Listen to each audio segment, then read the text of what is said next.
Lego, are you ready to piss off the entire state of New Jersey and maybe even other parts of the metro New York area with this video?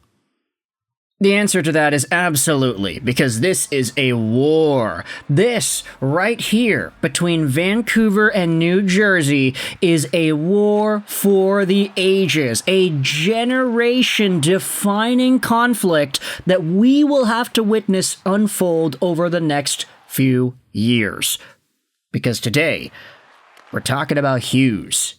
And an idea brought up a few days ago on, I'm pretty sure this was the In the Booth show on Sportsnet 650 by Brendan Batchelor. If you haven't seen In the Booth, it's under the Canucks Central label on all the podcasting apps that you can have. But essentially, it's Brendan Batchelor's show. He's on there with Randeep Janda sometimes.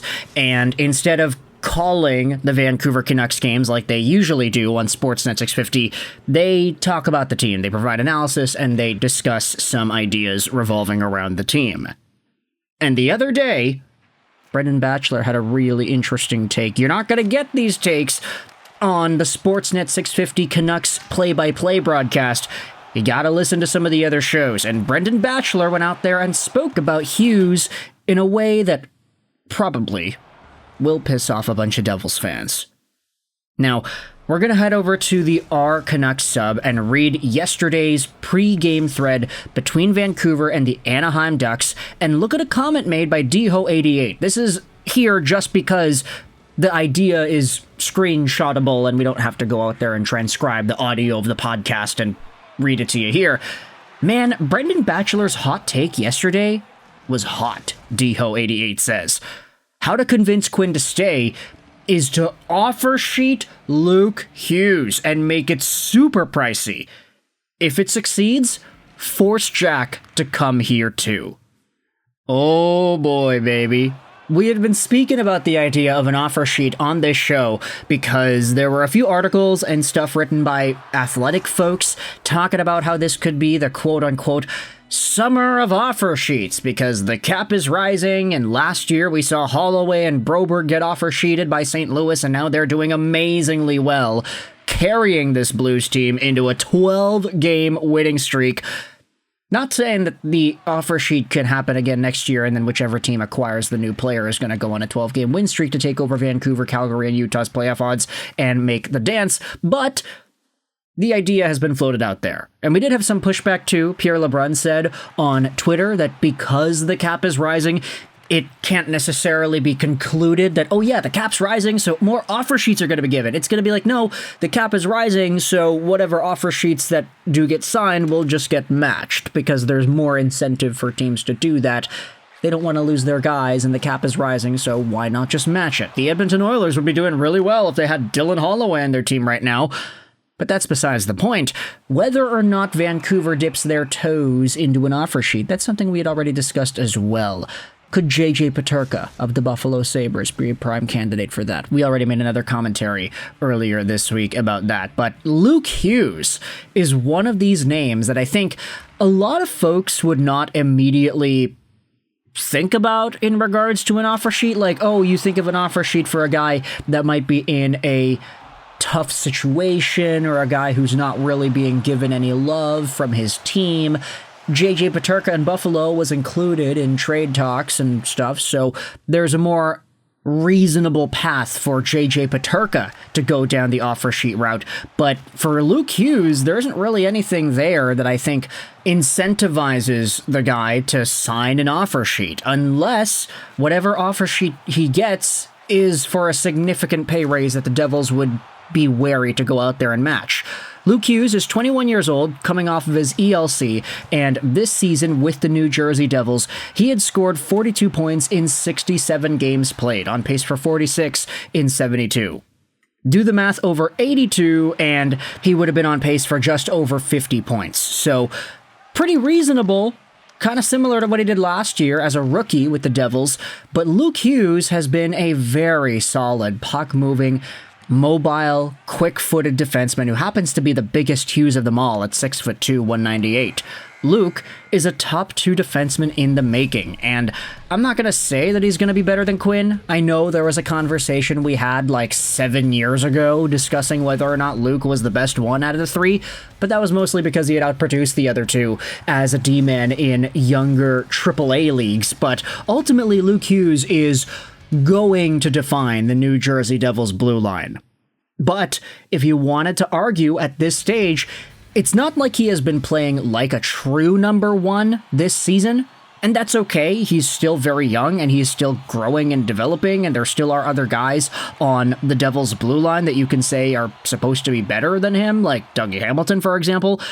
While it's true that he has been more than serviceable, better than the majority of defensemen that suit up for this team, I don't know if it's fair to say that he has necessarily earned number 1 D-man money at this point. Dougie Hamilton, as we had mentioned, he's making $9 million a year. Are you willing to go that far with Luke Hughes at this point? If Vancouver decided to dip their toes into it, they said, hey, we got 2 Elias Petterssons and a Marcus Pettersson, we got a Quinn Hughes, why don't we get a Luke Hughes, and then we get a Jack Hughes later on. There is a chance that this idea has popped up somewhere along the line within the Vancouver Canucks organization. Obviously, it would be ideal, yeah, let's get all 3 Hughes brothers, but just thinking about where you could do that. If you offer sheet Luke Hughes, you give him a huge, huge raise. Give him money that he wouldn't have seen in New Jersey. The Devils have $5.9 million in cap space. And if you really wanted to put a stranglehold on that team, there is a possibility to do that. Just saying. Let's just go back over onto the Reddit and read what some of the other commenters say. Why would Luke want to sign the offer sheet, though? He's well on his way to becoming Devils number 1D. If he comes here, he'll forever live in Quinn's shadow. That's true. Very, very true. And ultimately, I do think, though, that these Hughes guys, they have put so much emphasis on the brotherly connection between them that I don't even know if I'd really think of that as an obstacle. Like, Luke Hughes is not going to be in Jack Hughes' shadow in New Jersey. Like, I get it, they're not the same position, and it's certainly different circumstances, but, like, still, Luke Hughes, for as good as he is, I think there's still going to be that impression, oh yeah, he's Jack Hughes' younger brother. He's Jack Hughes, the number 1 center's sibling. Not that that's a bad thing, but I'm just saying I don't know if that's really that big of a deal for the Hughes brothers in particular. They've been so close as 3 guys over the years that I don't know if really saying that, oh, he'd be in Quinn's shadow is that much of a deterrent. I don't know. That's just my opinion. You can let me know your thoughts in the comment section below. Is Jack considered their franchise player now? He's on a very team-friendly contract with term. It'd be tough to get him before he is an RFA. We could give Quinn the same terms so their contracts end the same year and then offer them both the world to play here.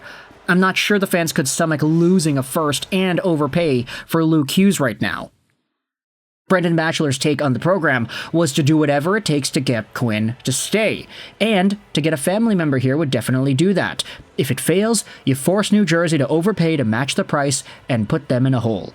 It also shows Quinn that you're doing whatever it takes to overspend and get family here. That's a good sign. And then there's another conversation as to whether or not the Canucks should have traded Pettersson to get both of the Hugheses or whatever, if that's even possible. So ultimately, this is one of these thoughts that I think we do need to acknowledge just because of how crazy it is and how empowering it would be for Vancouver fans to get such a leg up in the Hughes sweepstakes. I don't think it's too hot of a take to say at this moment in time, Quinn Hughes is the best Hughes. Jack is great, Luke is on his way, but Quinn just won a Norris and he could have very well won the Hart this year if he had just played the whole gosh darn season.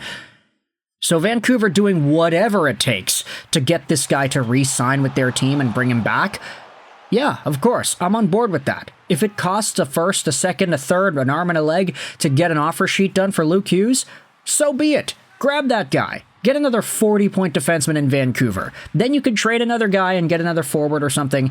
Just see what you can do, moving some of the other pieces around.